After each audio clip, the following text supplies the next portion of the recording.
Welcome to the 37th episode of the Decentralized Opportunity Podcast. I'm your host, Tanner Lytle, here with your other host, Wyatt Carson. Thank you. Tanner, thank you for last week. We had a great interview, and I say we I mean you. I was unavailable. So thank you for doing that. Got to listen to the episode really before it launched, and great job. It was really interesting. I appreciate that. Oh well, yeah, I'm glad it turned out. I was luckily we had a really good guest and we could have a great conversation. So really interesting guy, and he should be back on the pod here sometime in the future too, so we can give you the opportunity to meet him and learn about all of his history of talking to Steve Jobs, Steve Wozniak, and he said he knew Bill Gates as well. Has had conversations with him. So Very cool. 80s in Silicon Valley was quite the time. Gosh, I bet. I'm sure there'll be a movie like Wolf of Wall Street about it later. Yeah. So, anyways, I thought of something interesting today. It was sparked off by a article I was reading. I found an article in Forbes is written by Tanya Dalton, and it's called "Productivity: The Ultimate Procrastination Tool." And I immediately had to click on that because we've talked about this a couple times on the podcast here and there and bits and pieces. But I read the article and I immediately had to send it to you because it's just spot on with what we've talked about. And I feel for you personally, Tanner, this is not the procrastination part. I'm trying to insult you this early in the podcast, but you are on this journey of productivity and you have been for a while and learning about what you can, push to the back or eliminate in order to spend more time on what's valuable, right? And the way you've described it is probably a lot less insulting than I just explained it. But I've really loved hearing about all of the books you've read and the things you are doing actively in your life to improve that. And this article just came into my life at a perfect time because my summer has been unfun. And it's just been stress, and we're selling a house that's in a different state, and I've spent the last month there doing things, prepping the house, avoiding this podcast, things like that, unable to attend. And I was just thinking today, as the holidays are over, I'm back in my house, down in my basement, and trying to get back into the normal groove of things, about how I can just feel it mentally that I'm not 100% invested yet into my work, into, side projects, all of these things. I'm trying to get back into this groove of things. So this article came at a really good time for me, where I was trying to figure out what I can do to get back into it and get back into the flow. Yeah, and what the other article really talks about too is the trap that you can get by thinking that you're productive. So I'll read a couple quick paragraphs and we can kind of jump in to educate the audience and get them up to speed. So, to quote, "In our quest to optimize every single minute, we can easily fall into the trap of thinking that we're busy, or that being busy is synonymous with being productive. We fill our calendars with back-to-back meetings, meticulously plan our schedules, and multitask, all in the name of accomplishing more. We find ourselves trapped in a cycle of never-ending busyness without truly making a significant progress and important work. I often say productivity isn't about doing more, it's about doing what's important. Many tasks and activity we do on a daily basis keep us from doing the important work. It causes us to procrastinate and waste time." And that really resonated because there's been so much in my life that we've been just busy. I used to work every day, almost every hour of the day, and you were just always busy, busy, busy. But looking back, there was only small windows of time where I felt like we really made huge leaps in terms of output. And a lot of times it's just that never ending grind of just being busy. So as you try to go into your journey, and we can dissect this, I guess, tonight, figuring out what is important, which we've had multiple discussions on, and really just optimizing to get those things done, I think is the most important thing, in shedding all of the things that are just time sucks. Yeah. And it's so hard because it's really easy to convince myself, oh, I've been working really hard this month, and I've been driving back and forth to Denver, and I've been busting my ass. I deserve some downtime, or I deserve to binge this show. And and I'm not saying that's wrong at all. In fact, this article goes into that about, yeah, you absolutely deserve that. The trap that I was starting to recognize was I had a laundry list of things I needed to do. Like I said, I've been gone from my house for most of the last month. I have a million projects and duties and responsibilities that I need to get to. And that's kind of where my uh, productivity slash procrastination mindset kind of came in this article, came down from the heavens, so to speak, to slap me in the face. Is I didn't want to do anything. I almost took this entire week off work. I was like, oh, why not? And blah, blah, blah, blah, blah. But I had to kind of have a talk with myself, so to speak, about what's really important. And sometimes, how much we hate to admit it, what's important is not what's fun or what's leisurely. And finding that balance where I can, recuperate and recenter myself and get myself back into my normal mindset, but still getting the things I need to do done, whether that's doing laundry or this podcast or my day job. All of these things need to take precedent over me watching. What am I watching now? Oh, the TV show From on Prime. Oh gosh, or MGM or whatever. I'm obsessed with it, and I could sit down and watch the show for hours on end. But I have to physically force myself up because I have things to do. Yeah, and one concept from this article that we spoke about previously on the podcast is Parkinson's law, which states that work will expand to fit the time that you allow for it. And this is something that you in your personal life, you have certain things that are very pressing and time sensitive. I know that you're trying to sell a house and there's things that need done and there's contractors and there's a deadline, and every time that it's not sold, you're still spending money on it. So you're losing these things. All of these things put a very strong deadline on you and pressure to get it done. If you didn't have that time pressure, you're like, oh, well, we'll eventually sell it. We'll do those things. All that work would just continue to linger on and probably become exponentially worse and more expensive to ultimately remodel and fix it.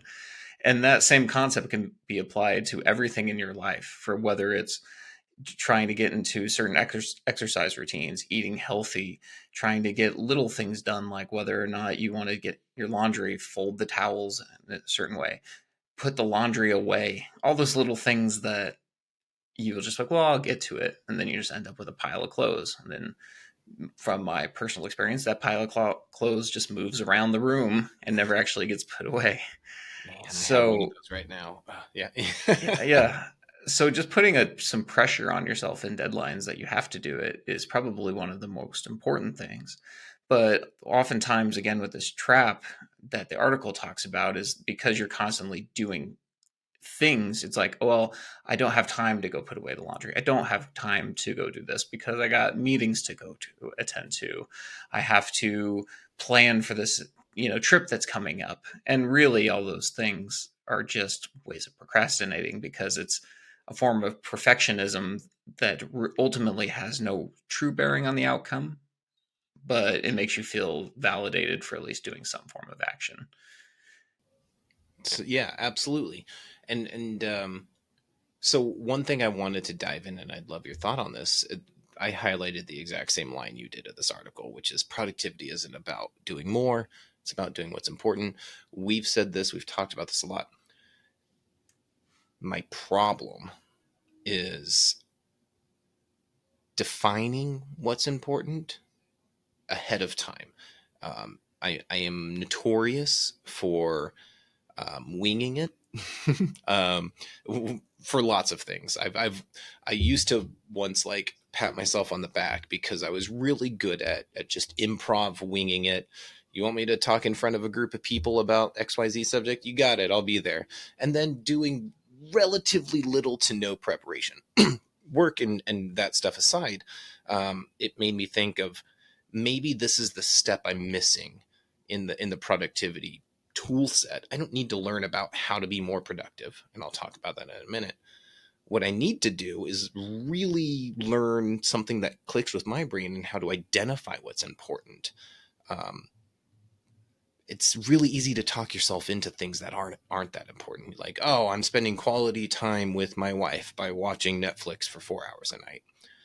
Sure, maybe that's really good for your relationship, but is that the best way to spend it? How have you defined, and whether it's writing it out, whatever the technique is, how have you sat down and really fleshed out what's important to you? So the things I know I need to get done are the things that are constantly nagging and circling around in my head. And I found that there's actually a cost to that. Everything that we do, we think, we process takes energy. And if we're not actually fulfilling the tasks, that energy just keeps getting sapped away from you consistently. So I find that if there's anything that I'm constantly thinking about or ruminating about, it's important to just prioritize that and do it. Then there's two parts that you kind of need to categorize as well. There's things that you know how to do and you already have systems to do it. So things like mowing the yard, doing laundry, things that you actually know how to do. And then it's just a matter of actually budgeting some time to do it, getting up, doing it. And once it's done, it's done, it's out of your head. Then the remaining stuff is the things you don't really know how to do. And that's the stuff that you should spend some time planning for. But again, give yourself a deadline and probably a pretty aggressive deadline to try to get that done. Because there you fall into the trap, and me included, of just constantly wanting to prep for it. And then that's again, you fall into that loop of really just procrastinating.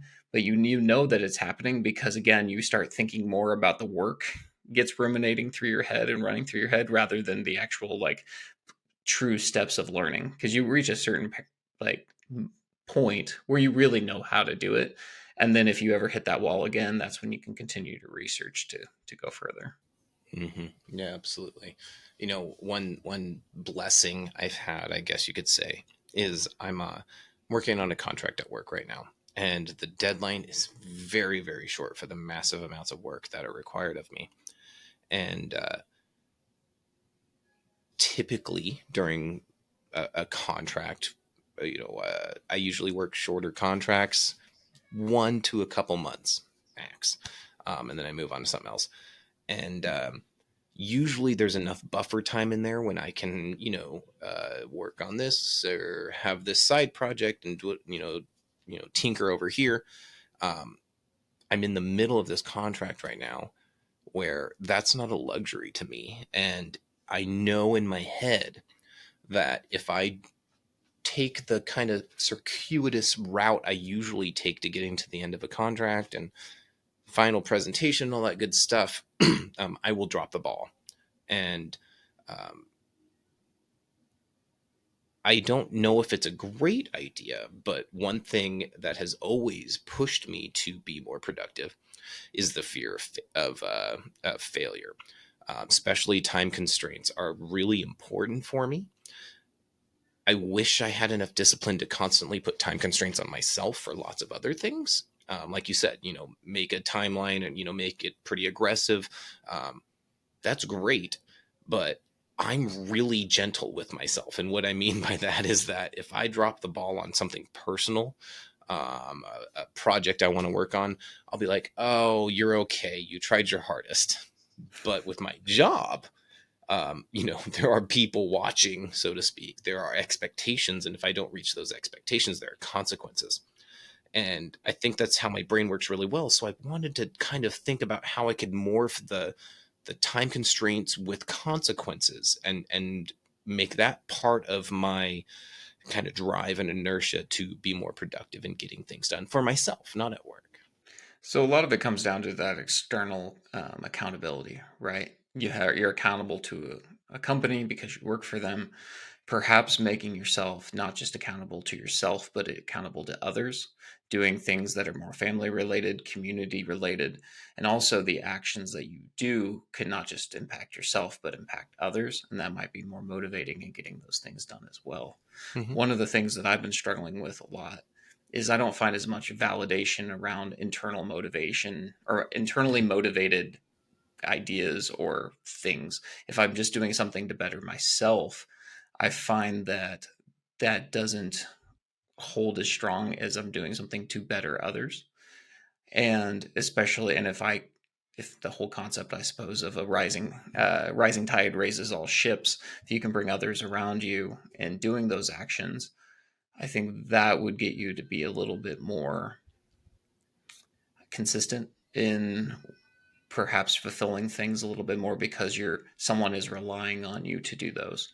And you could even take that same concept when you think about your personal health, whether it's your exercise, because you're motivating to be there for others. You can also have a workout buddy to where you're trying to hit similar goals, PRs, and things together. And if you fall behind, then you're going to be holding them back.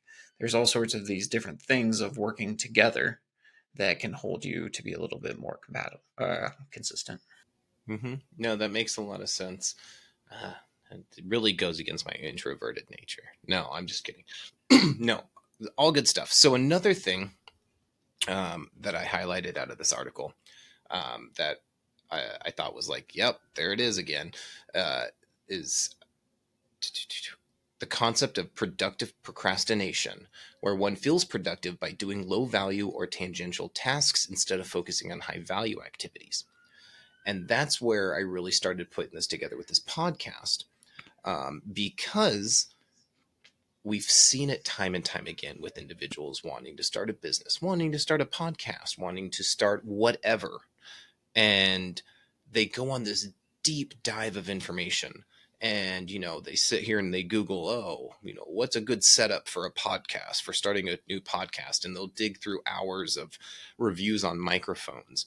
And then they'll dig through software, and we're not sponsored by them, but we use Riverside. And they go through just hours of research to learn about this topic. And there they are 3 months later, they still don't have a podcast episode out. They may know a lot about, single directional mics and recording software, but they've not done anything in regards to their original goal. And I think I really started thinking about this as a fantastic coping mechanism by people to avoid failure. Starting a new business, starting a new podcast, starting a new job. A lot of things sound exciting and you want it, like inside you want it. But really, when you sit back and you're about to go to sleep at night and you think about it, it's really terrifying. I've had a million people be like, oh, I can't believe you have a podcast, Wyatt. I could never be on a podcast. I hate the sound of my voice. I was like, if you think I love the sound of my voice, you are horribly wrong. I'm only here on episode 37. Honestly, because I am beholden to you, Tanner, my podcast co-host. Whereas if I completely drop the ball, it's not about me anymore. I've also let you down. So that tying it in with community, with friends, and sharing your goals and ambitions really is powerful. I'm sidetracking, but the people who go into deep dive research about something that they're interested in instead of actually doing it run the risk of never accomplishing their goal, right? Yeah. Well, we talked a few episodes back around the book 10x is easier than 2x. And there is something powerful about having a strong, ambitious goal and then cutting away everything that's not going to get you there. So, sure, there is a certain amount of you need the right tools, you need the right things to scale, but ultimately it comes down to how much effort is going to take to actually start doing those things. And if you look at a podcast, the first year for most podcasts, no one listens to. And I've been very fortunate, and I think we're very fortunate to have the response that we've had of people who are listening. And thank you so much to those who are. But there is a lot of expectations around just doing. And I think of the analogy, you got to jump into the pool to learn how to swim. So a lot of it is just showing up and doing those things. And it doesn't matter what tool you have. And going back to a story about me, I, for the longest time, always wanted to do a lot with art. but I would be as obsessed with the tools. Oh, if only I had this version of Photoshop, if I had this good computer, if I had the right tablet, or if I was going to be painting, I need the right brushes, the right canvas. And eventually, you get the tools and then you just never start. Oh, because this medium looks great. This thing looks great. It's not about what you're using. It's about the work you make. And people appreciate that. If it's you and a piece of paper and a pen, you can create great things with that. Or it might not be a final piece to sell, but it's going to be something to up your skills. Same go with a podcast. You don't have to have a fancy camera. I'm using the same webcam I've had for, I don't know, 5-6 years, and a clearance drape from Hobby Lobby behind us right now. So it's not that it's a high production thing. It's about just really getting started and stumbling your way through it, bash your face into the keyboard a bunch of times, and grow. Right. No, absolutely, and you're spot on. And you and I, once again, thank you to our audience who regularly follow, like, and share our podcast episodes, because we're grateful for some of the feedback.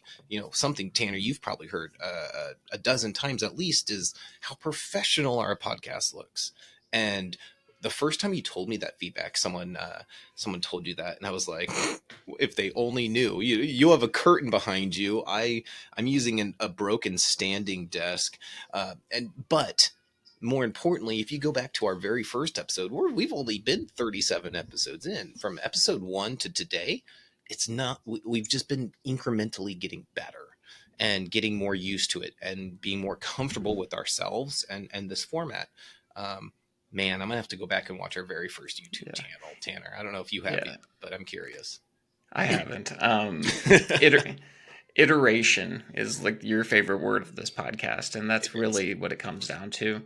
And any of the projects and the goals and the things you aspire to, I mean, just start trying them out and iterating. They don't have to be perfect. Yeah. And one of the concepts I've been thinking about, and I think I've shared it on this podcast, but anytime I have an idea, it's a nice seed, but I have to get it out of my head to grow, because if I can continue to mull it over and mull it over, it gets so big that I can never externalize it to the way that I would want to actually develop it. And once it gets to that point, I can never get it out of my head, and then I never get started. Or if I try, I get frustrated. And I realized, okay, I have a seed of an idea, and I have a new story, Wyatt, I'll share with you later. It should be a fun little, maybe short story to write. But if I have to just start plotting it and writing it out, whether it be on paper or a Notion document, or I've been using Apple Notes a lot lately. Just anytime something does, I pull up my phone and put it into Apple Notes. And just having it out of my head and into reality helps so much. And then going back to what we were talking about earlier, if there's anything that I just keep thinking about, I keep ruminating, it's like, oh, I need to do this. I need to do this. There's a line I've been telling myself, and it's just like, so what? Just do it. Like, it doesn't matter. Like, oh, but I'm busy with this. So what? Just do that thing.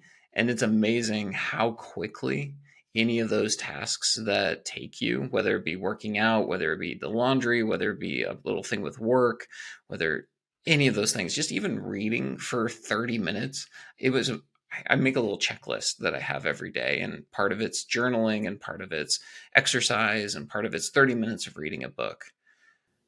If I don't just sit down and read early in the day, I just think about, oh man, I got to make sure I block 30 minutes to read. I got to do this to read. I got to do this to read. Waste way more time thinking about reading than it takes me to actually just sit down and read. And all of those tasks. Same goes with, like, how quick can 20 push-ups be? Well, that's like a minute of effort. Okay, well, you should do 20 push-ups if you're thinking about exercising.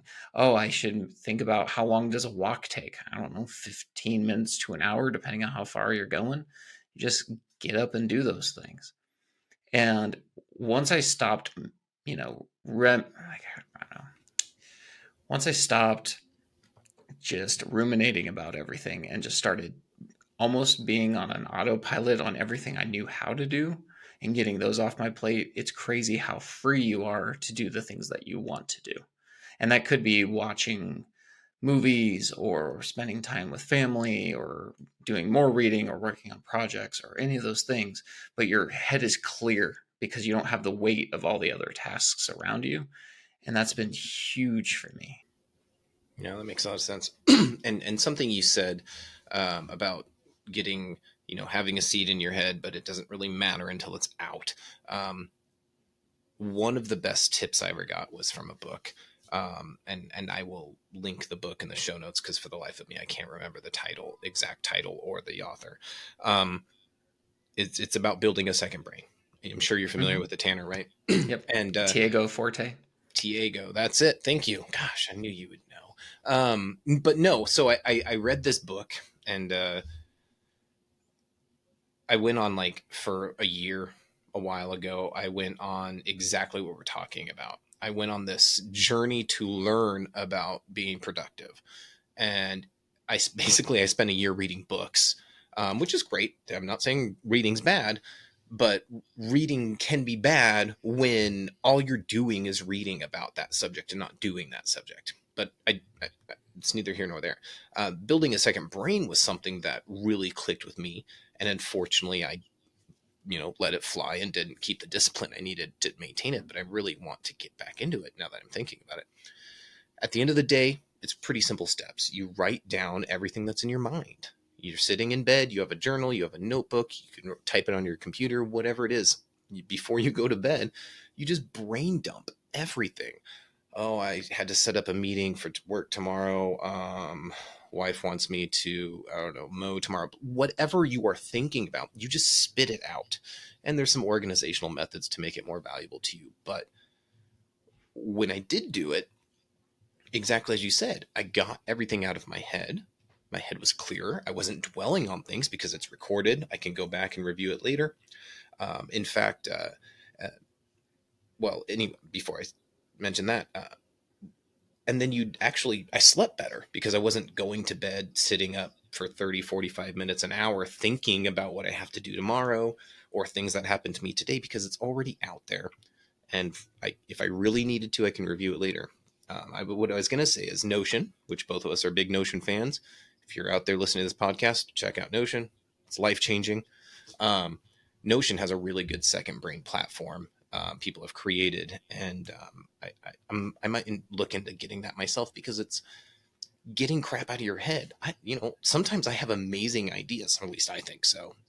And then by a day or two later, if I haven't done anything actionable on them, even writing them out, it's gone. I used to think I could be a stand-up comedian because sometimes I'd think of a joke and I was like, holy cow, that's amazing, Wyatt. How did you think of that? I was like, oh, I need to write that down. And I never did. And now I'm not a stand-up comedian.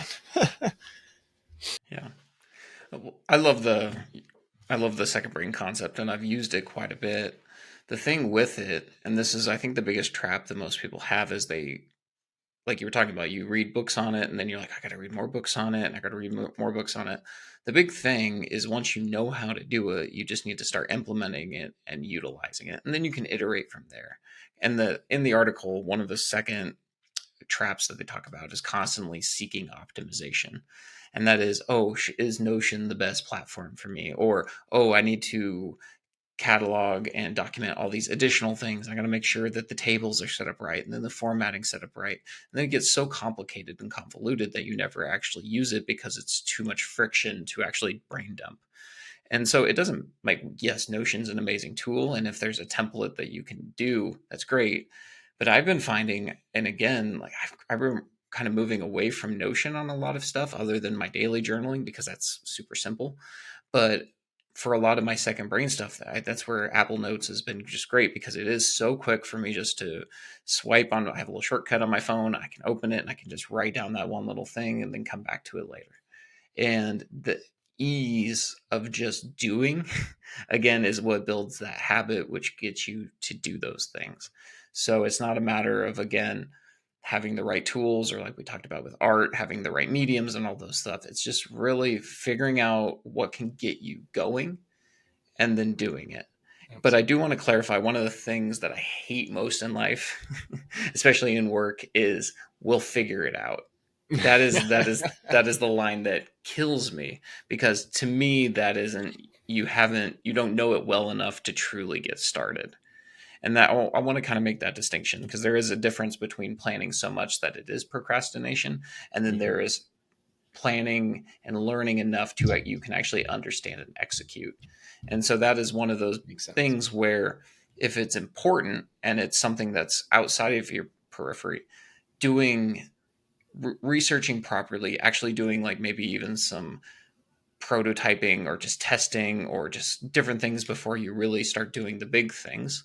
Again, let's say if you wanted to be a writer and you want to get the big novel out of your head, it's probably good just to write some random one-page stories and different things, just to start getting in the habit and the rhythm and understanding how different things work before you go jump on the bigger thing that actually means something to you or has consequences if you're doing it for other people. Mhm. Same goes if you want to start exercising. Understanding how to properly do forms before you just hit the gym and start grabbing weights is important. So I want to make sure I hit that distinction. No, you're absolutely right. You know, if someone out there wants to start a podcast, we all have these magical rectangles in our pockets. You can record a podcast on it. If you want to start a business, make a Facebook page. I don't know. It's really simple. I've made a million Facebook. You don't even have to make a website. You don't even have to pay for a website. You just need to build something. If you want to write a novel, write out your idea. You don't need a formal outline that in a special citation style that your college English professor would mark up. It doesn't need to be that. What Tanner and I are trying to get at is that you have the tools to at least get started. You may not have the fancy microphone. You may not have a beautiful web page. You may not have an online store or anything like that yet. But there are steps you can take. And that first step will get you that motivation and that inertia to keep going and keep moving forward. Just like our podcast, 37 episodes in, almost a year. Crazy. We're just now kind of finding our groove, just now finding our voice. And the first couple episodes are probably pretty damn ugly, but we made it. And now we're here because we didn't spend a year studying how to build a podcast. We made a podcast, right? Just get started. A tiny step can be all it takes to really influence you and say, this is worth my time and effort. I can see value in it. This is important to me, and take that leap. You can learn as you go. I agree with you, Tanner. There are certain things you need to know for certain projects, but there's always that first step. For example, you want to start going to the gym? Cool. Find a routine. Talk to a buddy. What do you do? Go to the gym. Talk to them. Find a personal trainer. Go and start really small. Don't go try and deadlift if you've never deadlifted in your life. You're going to hurt yourself, right? Things like that. It is a balance, but just do something other than studying how to do something. That's not Yeah. valuable. Yeah. So the final piece I think of this article we'd like to hit on is the focusing too much on time management. And this is where I've been guilty for parts of my life, where I've tried to block out everything. And what I've found out is, quite quickly, if something's so rigid and then it one piece gets missed, the whole house of cards just seems to tumble. Because, Mm-hmm. oh, I missed my 7 a.m. walk, or this, I was going to do this in this time, and then this came up and I just couldn't do it. Once you're focused on time and not necessarily the actions that you need to do, you have things reversed. You really need to be focusing on what you need to do and then just kind of quickly get those things done, rather than, oh, I have this time, so I must do this action. And you can form certain routines, like your morning routine. It's good to work out at certain times. It's good to read at certain times. It's do whatever that's important. Start work at a consistent time. But it shouldn't be, okay, from 10 a.m. to 11 a.m. I have to be checking emails, because those meetings do happen. Or, you might get a call from a family member and you need to go pick up the kid from school. And then once you can't adapt, you're just spending more time trying to shuffle your calendar around so you can, oh, I got it. So this 1 hour block, okay, that'll move to 3 so I can get that item done. It's like, no, just do that, come back, and then just get some work done. And I think we Mm-hmm. just spend so much time focused on the external thing of what we're going to do, rather than doing what we need to do. Yeah, well said. And that brings me back to that second brain theory. big thing I learned in that is it's not about blocking time exactly as you said. It's about in the morning or the night before, you say, I need to accomplish 3 things. 3. It's really simple. Not 5, not 10, not 20 things. These are the 3 things I need to accomplish for the day. And you do those. However long it takes you, whatever, but those are the things you want to accomplish. And if at the end of the day you can confidently, say, yep, check mark those 3, that's success. That's productivity. You are doing what's important. You planned it, you accomplished it, and now you can move on and do something else. So absolutely. Yeah. So I guess just to kind of wrap up my thoughts with this, though, is hitting back on what you were saying originally. It's not about how much you're doing. It's about what you complete that actually means something, right? Whether it means something to you or it means something to others. And it's really crazy how much positive things you can create in such a small window of time and how rarely we seem to really do that. And so I think that the people we look up to a lot just really are constantly producing valuable work, whether that be family wise or community wise, personal development wise, or professionally. They're just doing the things that matter to them and those around us, or to society if you're building a project, I guess. So I don't know. I need to also kind of think about what is it the things that I think would really resonate with others or really be impactful, and then give myself some really short windows of times to see what I can make with it. Yeah. Because I bet you it would surprise us all. Because you think like, oh man, yeah, it's going to take me. I always want to write that novel, or I always want to start that podcast, or I always wanted to learn how to run a marathon.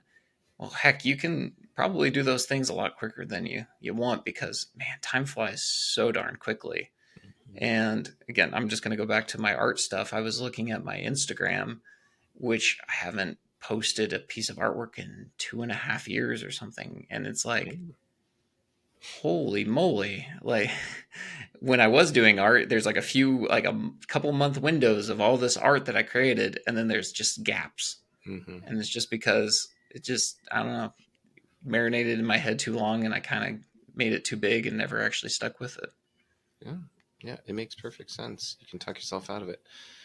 Well, thanks for the talk, Tanner. Honestly, you had some really good advice. I really love the concept of attaching it to someone else, a community, a family member, a co-star, host. That makes more sense. That's the word I was looking for. Yeah, attaching yourself to a responsibility. And if that responsibility is another person who can help hold you accountable, man, some extreme value there. So great tips, Tanner. Thank you.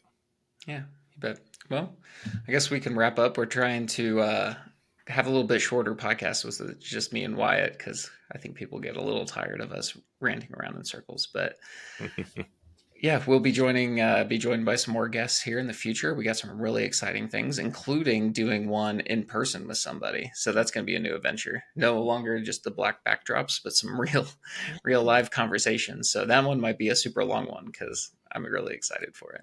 Yeah, that'll be awesome. I was talking about it today with some of my friends, and I'm super stoked for it. So we're once again iterating. We're getting better. Live interviews. Look at us go. Oh man. All right. Well, thank you guys for listening again. Please, as always, like, share, subscribe, comment on our videos. Let us know what you like, don't like. If you like the shorter format, let us know. If you want to go back to longer formats, let us know that too. We love feedback, and we take it to heart. So, yep. All right. Well, we'll see you all next week. Bye.